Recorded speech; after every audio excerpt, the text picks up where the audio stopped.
Greetings for the day, everyone. I'm Kritika Sangeet Rao from the Media Club under the Film and Media Council at IIT BHU.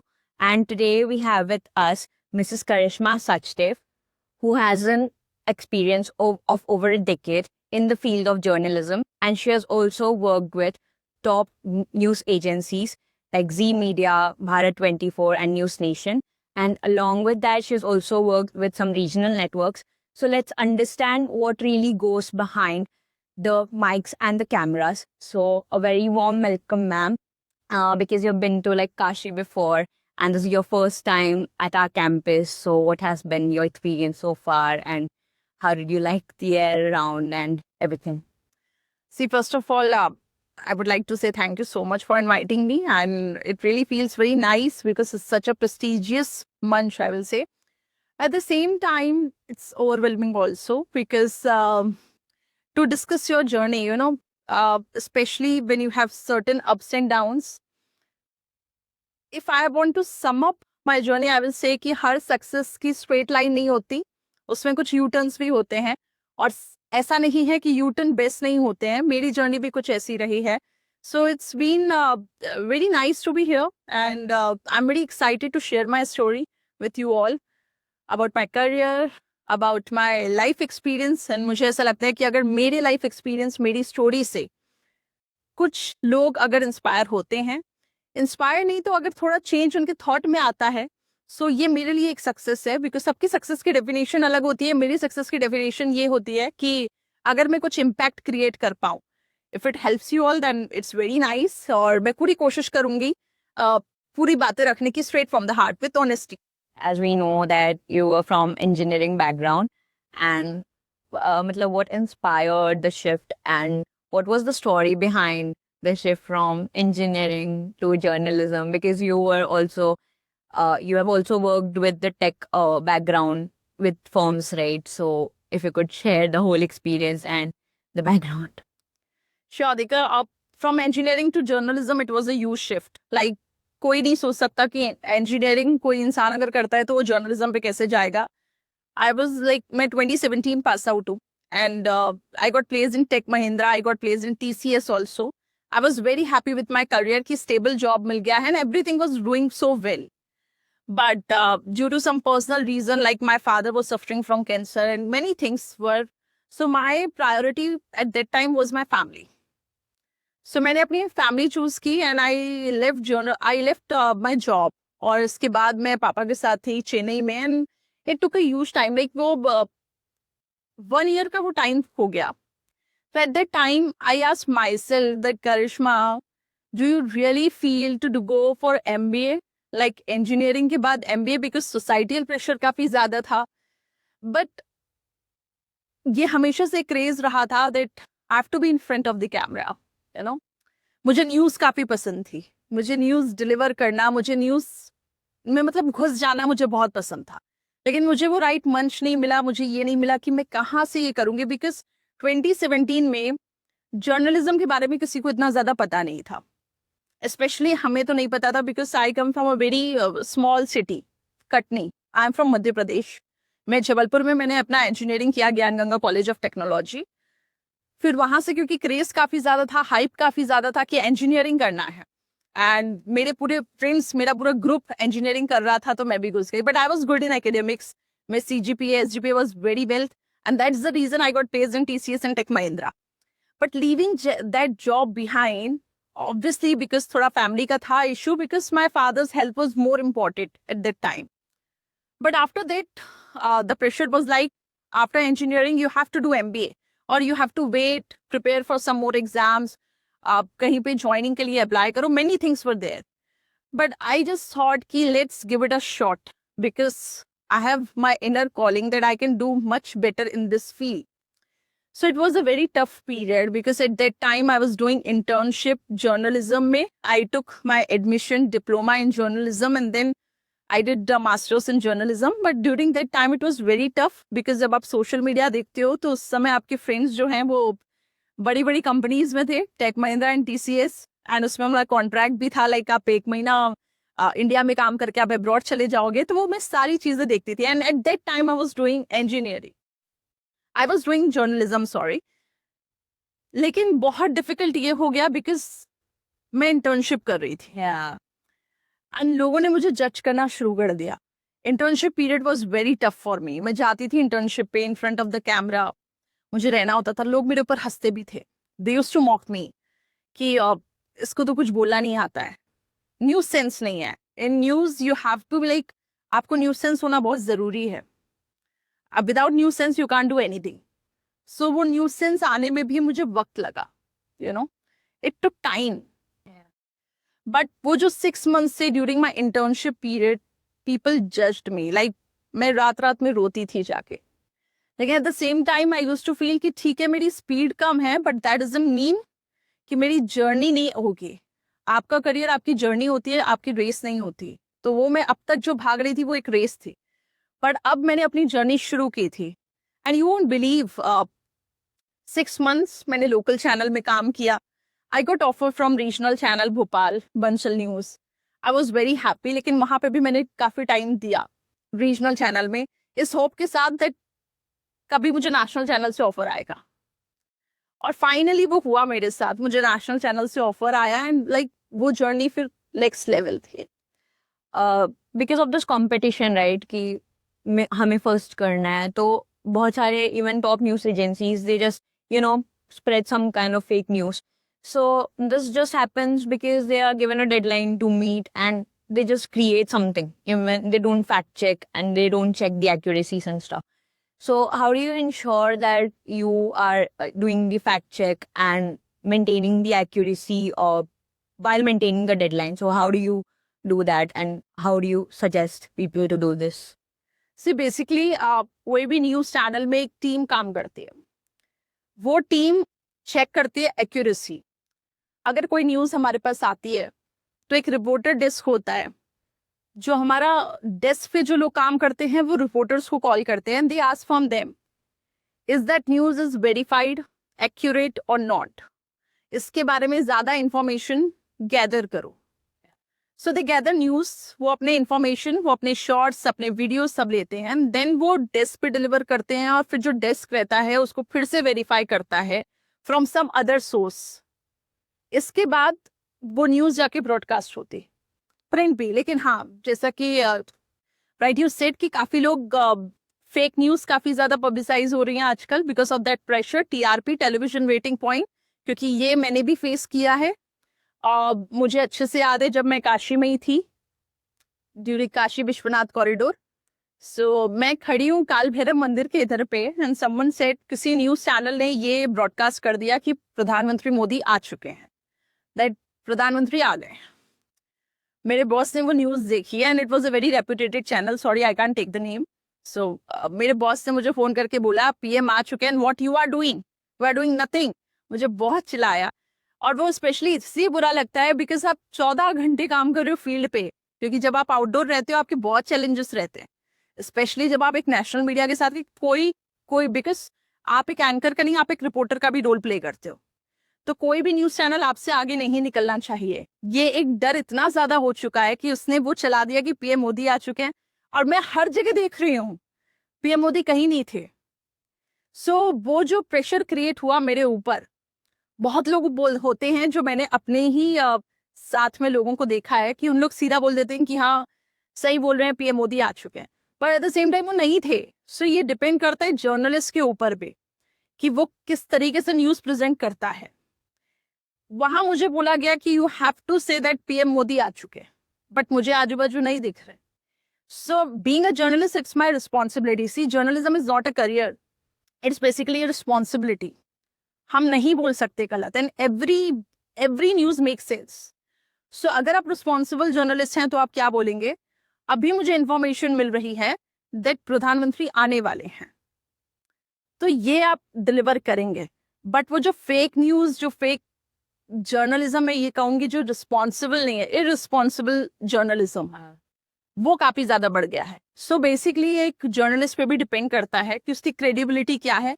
So for the news, credibility, accuracy is very important and journalist को उतना ही responsible होना पड़ता है. अगर कोई गलत खबर चल रही है तो is the sole responsible. And yes, इस बीच काफी थ्रेट्स होते हैं. यू वोंट बिलीव, मुझे भी थ्रेट्स मिले थे एक टाइम पर.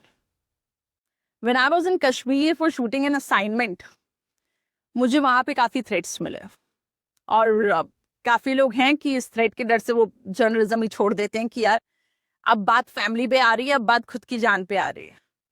सो ये भी मैंने फेस किया है, बिकॉज मेरा पहला असाइनमेंट कश्मीर था, and you won't believe eight that time मैं बहुत ज़्यादा डरी हुई थी कि अब आगे क्या, मुझे सब पे शक हो रहा था, लाइक द होटल स्टाफ पे भी मुझे शक हो रहा था। लेकिन इसका ये मतलब नहीं है कि मैं वो छोड़ के चली जाऊंगी। सो ये बहुत इंपॉर्टेंट है कि जर्नलिज्म में आप पूरी दुनिया तो देखते ही हो, लेकिन एट द सेम टाइम आपके पास थ्रेट और चैलेंजेस काफी रहता है।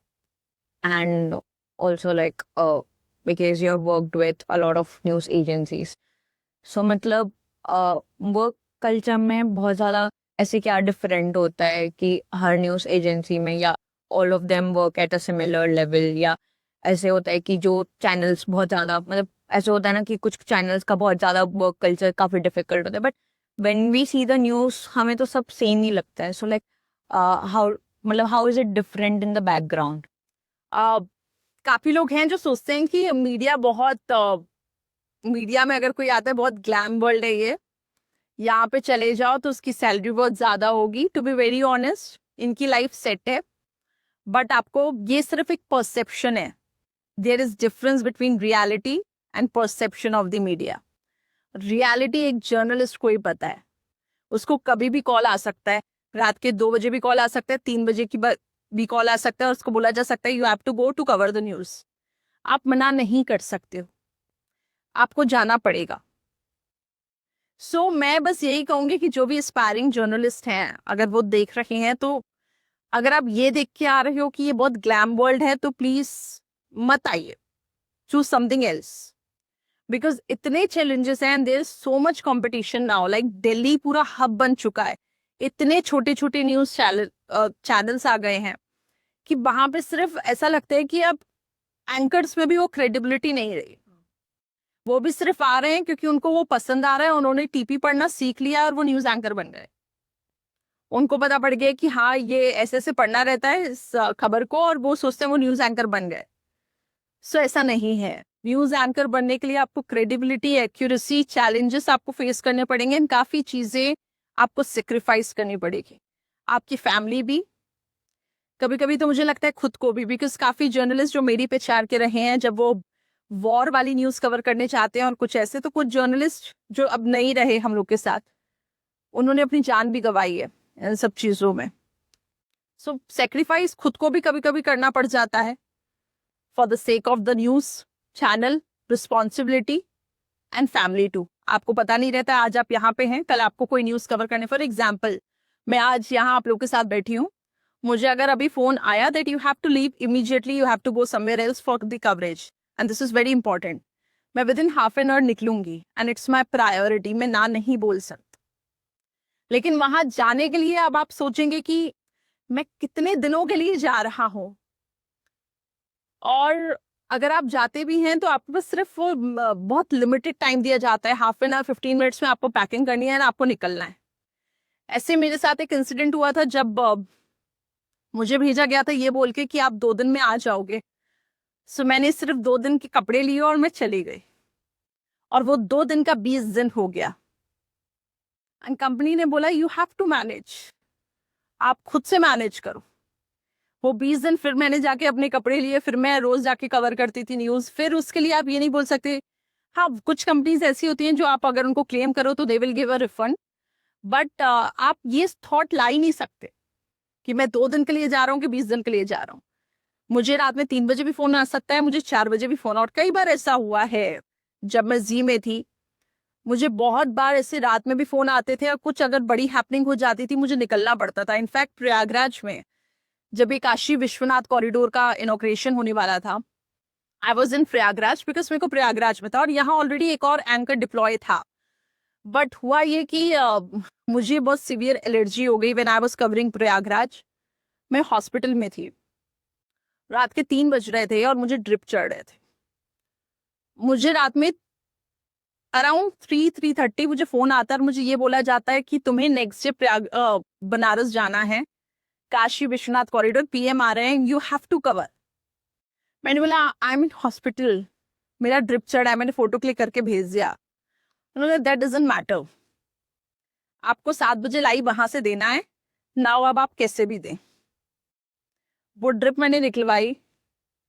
आई inform my cameraman, I have my unit, like आप अगर बाहर जाते हो तो आपको एक यूनिट रहती है, आपका कैमरामैन रहता है, फिर आप रहते हो, एंड ड्राइवर कार। मैंने उनको इन्फॉर्म किया, मैंने अपना होटल चेकआउट किया, और उस पेन में, उस इन्फेक्शन में आई वेंट, और मैं यहाँ पे पहुंची, और मैंने यहाँ से काशी विश्वनाथ कॉरिडोर काल भैरव से मैंने कवर करना शुरू किया, और मुझे शाम के 4 बजे फ्री किया गया फॉर हाफ एन आवर।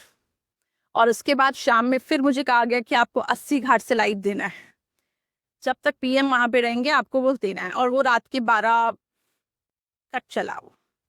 सो मुझे सिर्फ हाफ एन आवर का टाइम था, एंड आई स्टिल रिमेम्बर कि इतनी ज्यादा रश था यहाँ बनारस में कि मुझे मेरा होटल जाना हो ही नहीं पाता, क्योंकि हाफ एन आवर का ब्रेक था, उसमें मुझे खाना भी था एंड मुझे फ्रेशन अप भी होना था। सो आई स्टिल रिमेम्बर, एक यहाँ पे कहीं मॉल है, मैं वो नाम नहीं रिकॉल कर पा रही हूँ, मैं उस मॉल में जाके मैंने ड्रेस ली है अपनी नई, मैंने वहीं चेंज किया, कुछ खाया मैंने, हाफ एन आवर के लिए I was ready for life.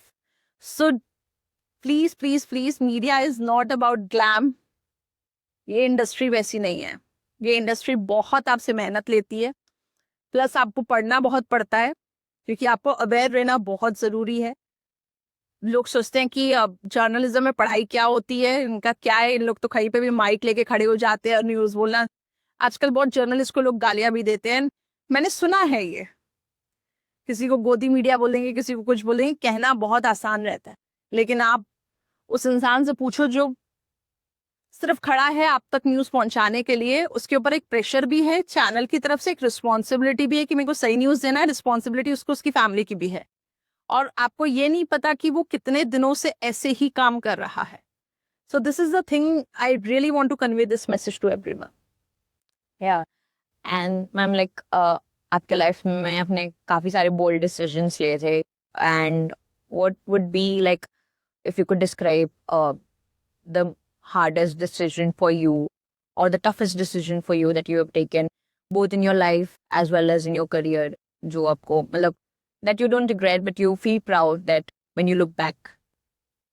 अब मेरा bold decision I really feel कि जब मैंने टेक महिंद्रा को ना बोला, और मुझे वहां से जब न्यूज़ आया कि आप रीजॉइन नहीं कर सकते, देयर इज सर्टेन पॉलिसी, तो मुझे अब मैं बहुत ज़्यादा ग्रेटफुल होती हूँ कि मैंने वो चीज़ चूज़ की, बिकॉज मेरी फैमिली मेरी प्रायोरिटी थी, और मैं चेन्नई में थी जब वो 1 साल, ऑल्दो वो 1 साल थोड़ा सा ट्रॉमेटिक ज़रूर था because of all this tension, but एक मेरे लिए एक वो मोमेंट था, वहां से मैंने खुद को, मुझे ऐसा लग रहा था मैं लूज करती जा रही हूँ, लॉस्ट एंड फाउंड नहीं होता, वो लॉस्ट हो चुकी थी मैं, लेकिन मैंने फिर से स्क्रैच से शुरू करके फिर से मैं वापस आई।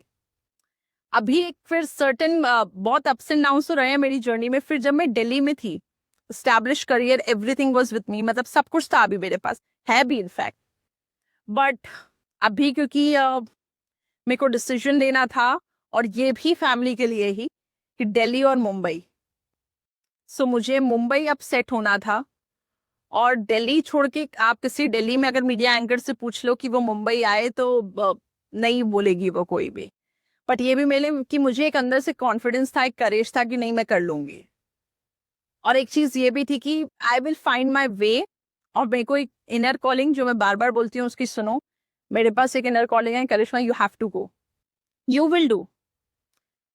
One fine day I just got a call, और मुझे गवर्नमेंट प्रोजेक्ट्स के साथ जब मैं अभी काम कर रही हूँ एक प्रोजेक्ट के लिए, वो कॉल आ गया और मैंने अपनी जर्नी मुंबई में शुरू कर दी। सो काफी लोग थे कि मुंबई में मुझे ये बोल रहे थे कि तुझे 1 से 2 साल लगेगा एडजस्ट होने में, बट वो मुझे नहीं लगा। अब विद इन 2 मंथ्स मैं अपना वैसे ही काम करती हूँ, एंड अभी भी still now also I am working for 12 to 13 hours. मैं सुबह 9 बजे अपने घर से निकलती हूँ, और मैं सीधा रात में अपने 9 से 10 बजे अपने घर आती हूँ, और मैं काम करती हूँ। सो इस टाइम पे भी मतलब मेरी प्रायोरिटी मेरा काम है। ऐसा नहीं है कि मैं ये कहूँगी कि सोशलाइज नहीं करना है, ये नहीं करना है, वो नहीं, but if you have certain goals, अगर आप किसी चीज़ के लिए रिस्पॉन्सिबिलिटी लेते हैं तो आपको निभाना पड़े। So hard work is the key, right direction, right path बहुत जरूरी है. Trust your intuition, your inner calling. ऐसा नहीं है कि आप भीड़ का हिस्सा बन जाओ, ये कर रहा है, वो कर रहा है, प्रेशर बहुत ज्यादा है, सब वो कर रहे हैं. जरूरी नहीं है. आप किसी भी टाइम अपने करियर की शुरुआत कर सकते हो, और जो आपका अभी करियर है जरूरी नहीं है आपका लास्ट करियर भी होगा आपकी लाइफ में. आपके करियर में स्विच होते रहेंगे, और अनटिल अनलेस जब तक आप खुश नहीं हैं तो आपको ज्यादा उसको ड्रैग नहीं करना है. अगर आप सर्टेन इस पॉइंट पे भी अगर आप फील करते हैं कि no I am not happy but still I have to do, लोग क्या सोचेंगे मेरे बारे में, लोग आपके बारे में कभी सोचते ही नहीं. आपको ही सोचना है आपके बारे में. अगर कोई एनिमेशन में अच्छा है एंड वो बहुत टेक पढ़ रहा है और उसको लग रहा है कि मैं इसमें ही मुझे करना पड़ेगा, लेकिन वो है कहीं ना कहीं उसका स्कोप, तो उसको जाना चाहिए. क्योंकि मैंने ये रिस्क लिया, मेरे साथ अच्छा हुआ. और जरूरी नहीं सबकी जर्नी एक जैसी होती है, सबकी जर्नी डिफरेंट रहती है. But hard work, right path, right direction, ये आपको ले जाता. If someone wants to take up journalism today, and become a journalist professional, so what would be a good roadmap for them that you suggest and recommend? ठीक है, if someone wants to be a journalist, I really want to recommend that start reading newspaper, have some news sense, अपना एक opinion बनाओ. किसी और के opinion से वो न्यूज मत सोचो कि ऐसी हो सकती है. For example, if I am delivering some news, that doesn't mean वो आपका भी वैसा ही सेंस हो, आपका भी वैसा ओपिनियन हो. हर इंसान different, but at the same time check the accuracy, check the credibility of the news. That is very much important. और फेक न्यूज से जितना हो सके बचो, because social media is full of fake news. मैं कुछ क्रेडिबिलिटी है कुछ लोगों की, मैं ये नहीं कहूंगी कि सब फेक हैं, लेकिन ऐसे लोगों को या ऐसी चीजों को फॉलो करो जो आपके लिए हेल्दी हैं. Accuracy is very important. So now, like, we're moving on to the segment wherein there's more like a rapid fire, or like you can take one or two liners as well to answer this. So it's like, what is your opinion on deadline pressure? Is it stressful, or is it something that you like? It's thrilling.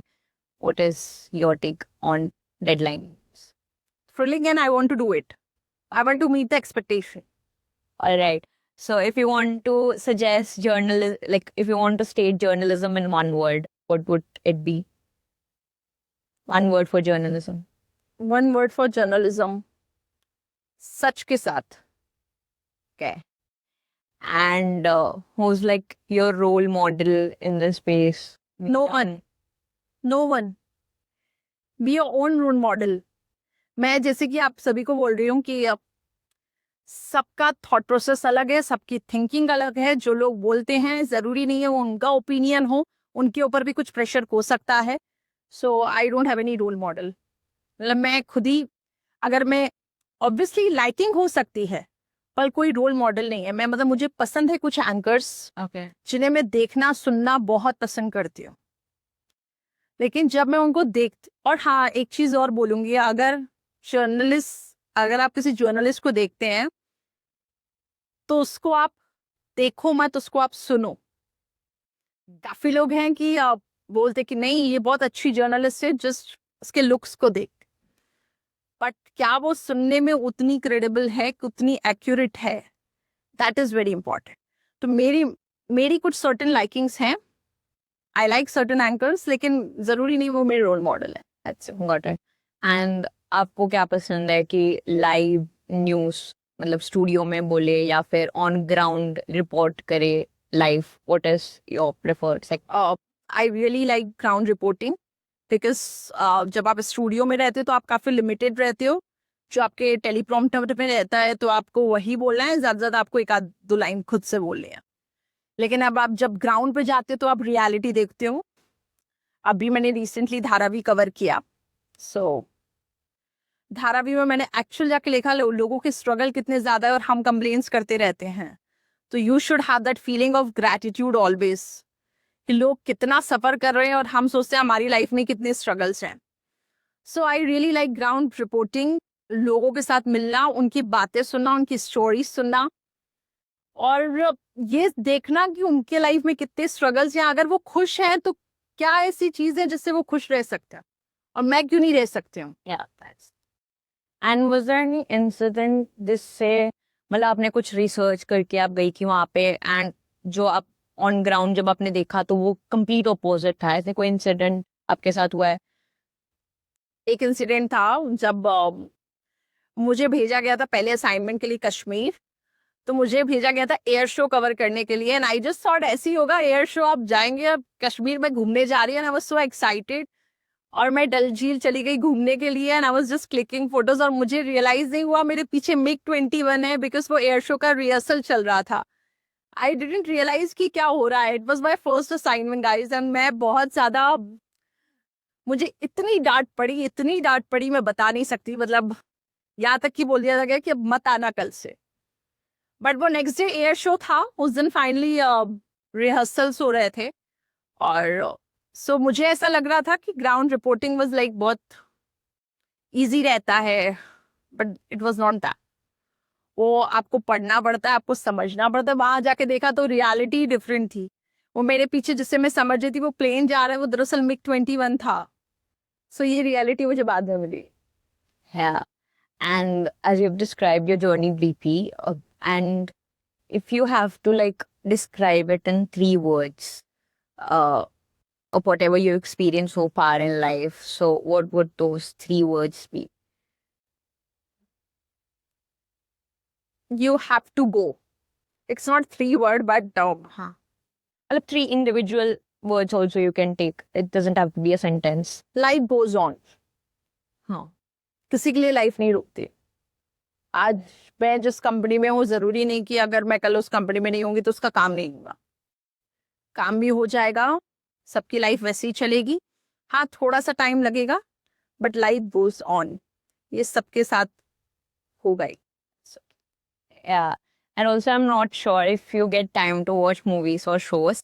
But आपने ऐसे कोई movie या show देखा हो जहाँ पे आपको लगा हो कि जर्नलिज्म तो इसमें अच्छे से पोर्ट्रे करा गया है? ऐसा कोई मूवी? हाँ, रिसेंटली मैंने बंगाल फाइल्स देखी, and I really like that movie.